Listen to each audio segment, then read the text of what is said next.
Salam pemirsa CMN semua, kembali lagi bertemu di dalam pembahasan buku Jangan Kita Melupakan Sejarah.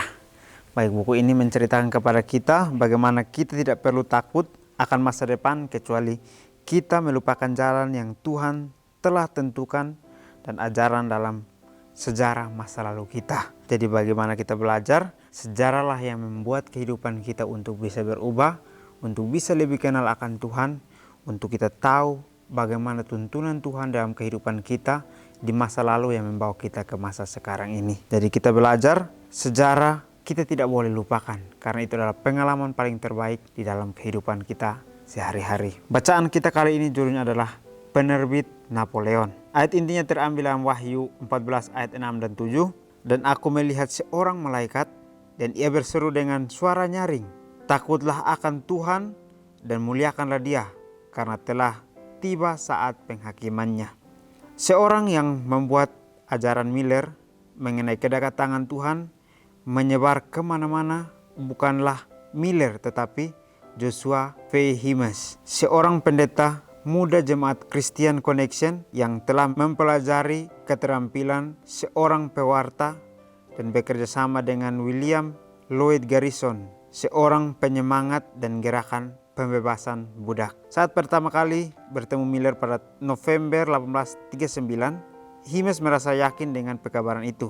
Tetapi ia heran mengapa pekabaran itu tidak banyak diketahui orang. Apakah engkau betul-betul yakin dengan pekabaran ini? Himes bertanya pada pengkhotbah tua itu.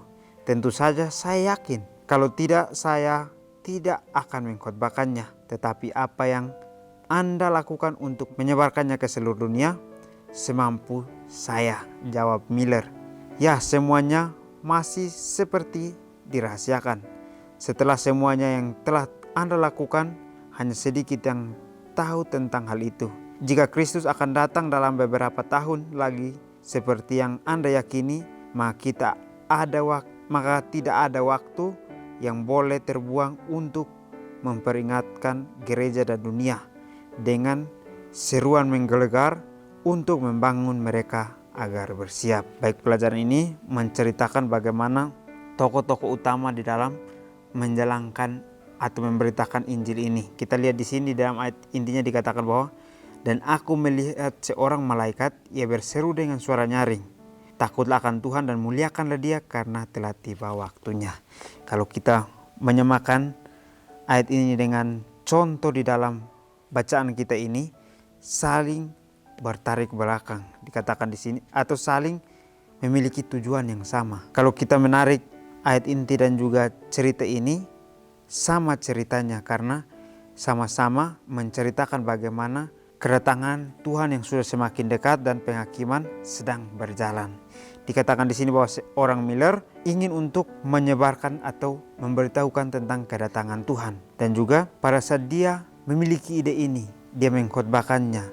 Tetapi tidak semua yang dikhotbahkan didengar oleh orang karena hanya sedikit saja yang mendengar. Dan juga ada Joshua Himes ini yang sebagai pendeta muda jemaat Christian Connection inilah yang membawa akan kebenaran ini supaya banyak yang mengetahuinya. Untuk kita bisa lihat di sini bahwa dengan cerita Miller dan Himes ini kita diyakinkan bahwa pekabaran Tuhan itu sangat luar biasa.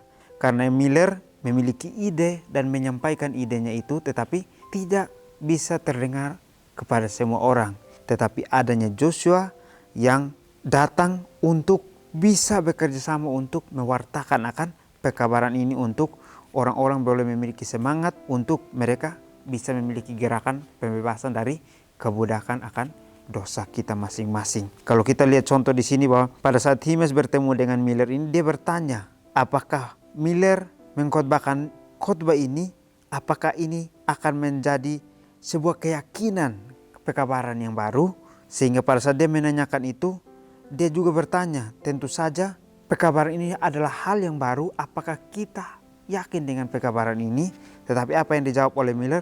Dia yakin dengan pekabaran yang dia bawakan, sehingga dia memberitahukan supaya pekabaran ini bisa tersebar luas di seluruh dunia. Tetapi pertanyaan dari Himes, apa yang harus dilakukan untuk menyebarkan akan pekabaran ini ke seluruh dunia?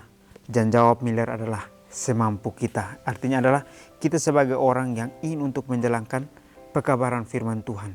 Kita berusaha dengan sekuat tenaga kita, berusaha dengan kemampuan kita untuk bisa memberitahukannya. Karena Tuhanlah yang memiliki mujizat untuk pekabaran ini bisa tercapai. Apa yang kita lakukan, itulah yang menjadi sejarah untuk orang bisa mendengar. Jadi dengan ini kita belajar bahwa sesuatu yang kita belum bisa meyakinkan orang, kita tidak boleh langsung mengungkapkan itu, tapi kita jadikan itu rahasia. Tetapi rahasia itu yang harus kita terus tekuni untuk kita bisa menyebarkan akan pekabaran firman Tuhan. Kita lihat di sini bahwa semuanya Miller masih rahasiakan. Setelah semua yang telah dilakukan, Anda hanya sedikit yang tahu tentang hal ini. Jadi dia memberikan pekabaran ini, tetapi dia masih memiliki rahasia karena belum banyak yang mengetahui akan pekabaran ini. Tetapi dia berusaha untuk memberitahukan kepada semua orang bahwa waktu Tuhan sudah semakin dekat, penghakiman sedang ada di depan kita, sehingga kita harus bisa menggunakan waktu kita sebaik-baik mungkin. Kalau Tuhan datang dalam waktu dekat, apakah orang-orang yang belum mendengarkan ini bisa selamat? Kembali lagi pertanyaan ini kita harus imani dalam kehidupan kita sehari-hari. Kalau kita harus percaya bahwa kita tidak boleh membuang-buang waktu kita, tapi marilah kita membangun iman kita untuk bersiap dengan kita mau untuk mengajak orang atau mau untuk memberikan pelajaran ini kepada orang juga, supaya mereka pun bersiap melakukan hal yang sama. Saya tahu itu saudara Himes, tetapi yang bisa dilakukan oleh seorang petani tua. Saya telah berusaha mencari bantuan, saya membutuhkan bantuan. Pada saat itulah kenang Himes, saya serahkan diri saya, keluarga, masyarakat, reputasi, semuanya kepada Tuhan untuk menolongnya, dan segenap kekuatan saya sampai akhir. Dengan munculnya Himes, Millerisme, ajaran Miller mengalami dinamika yang belum pernah terjadi sebelumnya. Sebagai sumber energi dan kecerdikan, antara tahun 1840 dan 1844, Himes membuat gerakan tersebut dengan sangat cepat dan menjadikan Millerisme sebagai kata yang dikenal semua orang. Baik, pelajaran ini menceritakan bagaimana satu misi yang dilakukan oleh Himes ini. Mungkin kita rasa bahwa dia pada saat menanyakan ini adalah orang yang memiliki keraguan, tetapi apa yang dilakukan dengan dia mendengarkan bahwa Miller mau untuk bekerja semampu kehidupannya, maka Himes juga memiliki motivasi yang sama, sehingga dia memiliki satu misi bahwa dia mencari bantuan untuk memberikan bantuan itu. Dia berusaha mencari bantuan dan saya berusaha untuk memberi bantuan. Inilah yang dia dapatkan dari misinya Miller. Jadi dia mau berusaha bagaimana dia serahkan kehidupannya kepada Tuhan, keluarganya, masyarakat, reputasi, dan semuanya diberikan kepada Tuhan untuk menolongnya, untuk memberikan dia kekuatan untuk bisa memberikan pelajaran ini dengan penuh kesungguh-sungguhan. Jadi kita lihat di sini bahwa pada saat munculnya Himes ini, dia membuat satu ajaran baru, yaitu ajaran Miller. Dikatakan di sini bahwa mengalami dinamika yang belum pernah terjadi atau memiliki pertumbuhan yang sangat tinggi dengan adanya pelajaran tentang Millerisme ini. Kita lihat bahwa sebagai sumber energi dan kecerdikan dari tahun 1840 sampai 1844, Himes membuat gerakan tersebut dengan cepat dan menjadikan Millerisme sebagai kata yang dikenal oleh orang, atau dia mau untuk dengan cepat itu 3 tahun atau 4 tahun dia membuat ajaran Miller ini untuk terdengar kepada semua orang. Inilah contoh bagaimana kita menggunakan kemampuan kita untuk kita berikan kepada pelayanan Tuhan. Tuhan mau mengajarkan kepada kita melalui pelajaran Miller dan Himes ini. Miller memiliki ide, tetapi dia memberitahukannya semampu dia. Tetapi Himes memiliki kemauan untuk memberitahukan akan pekabaran ini, sehingga semua orang bisa belajar untuk mengenal akan pelajaran ini. Jadi kita lihat di sini bahwa kita tidak bisa hidup sendiri. Kita harus memiliki orang yang saling membantu untuk menjalankan misinya Tuhan. Tetapi kita lihat tidak bisa kita berjalan sendiri. Kita harus bisa berjalan sesuai dengan apa yang Tuhan inginkan, sehingga tuntunan Tuhanlah yang membawa kita kepada sejarah tersebut. Nathan Hake, seorang sejarawan agama terkemuka Amerika, menggambarkan upaya publikasi oleh Himes sebagai serangan media yang belum pernah terjadi sebelumnya dan golongan komunikasi yang belum pernah terjadi sebelumnya. Salah satu pengganggu Himes menjulukinya sebagai penerbit Napoleon. Dalam waktu yang singkat, Himes yang selalu aktif telah memulai penerbitan The Midnight Cry dan The Signs of the Times, terbit berkala yang akan membawa pesan kedatangan Kristus ke ujung bumi dan mengirimkan aliran gelombang buku dan traktat yang tak pernah berakhir. Dalam beberapa tahun, dengan teknologi yang agak primitif, ia telah mendistribusikan jutaan lembar materi cetakan. Himes tentu adalah seorang pewarta dan Miller seorang penggagas ide, dan keduanya serta banyak orang lainnya yang kurang tampak telah membuat gerakan yang dinamis. Kabar baik adalah bahwa Tuhan membutuhkan kita semua. Masing-masing kita memiliki beberapa talenta yang dapat kita gunakan untuk kemuliaannya. Bahkan hari ini Tuhan memanggil Anda untuk mendedikasikan kembali hidup dan kemampuan Anda kepadanya dan untuk pekerjaannya di dunia ini. Baik, di akhir pelajaran kita menceritakan bagaimana pada saat kita ingin untuk menjalani misi yang benar, maka ada orang yang tidak mau untuk mendengar atau mau mengikuti itu, sehingga dia menjadi pengganggu atau penghalang dengan misi yang kita akan jalani ini. Sehingga kita lihat di sini contoh Himes, dia mau untuk sungguh-sungguh menjalaninya, tetapi ada orang yang mau untuk mengganggunya, yaitu orang itu yang tidak suka dengan dia. Dia memberitahukan kepada semua orang dengan julukan bahwa dia adalah penerbit Napoleon, atau kita kenal sebagai seorang yang mau sebagai penerbit Napoleon.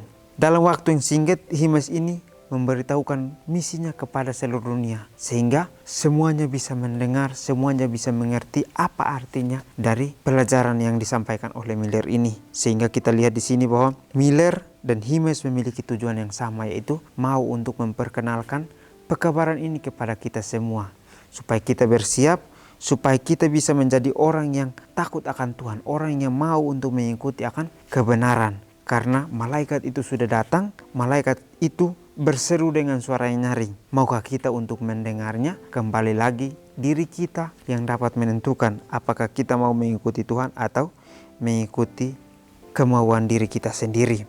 Kita lihat di sini menceritakan bagaimana Himes adalah seorang yang sebagai pewarta dan juga Miller adalah seorang yang penggagas ide, dan keduanya bekerja sama serta banyak orang yang kurang tampak bekerja sama untuk membuat gerakan ini menjadi dinamis.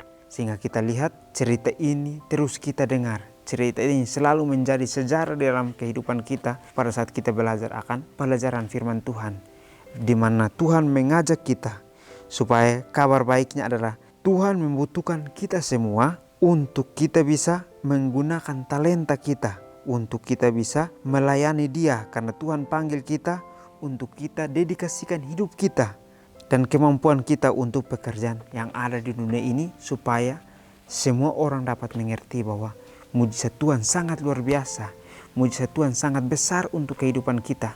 Dia mau menolong orang yang berdosa untuk masuk menjadi umat yang percaya di hadapannya.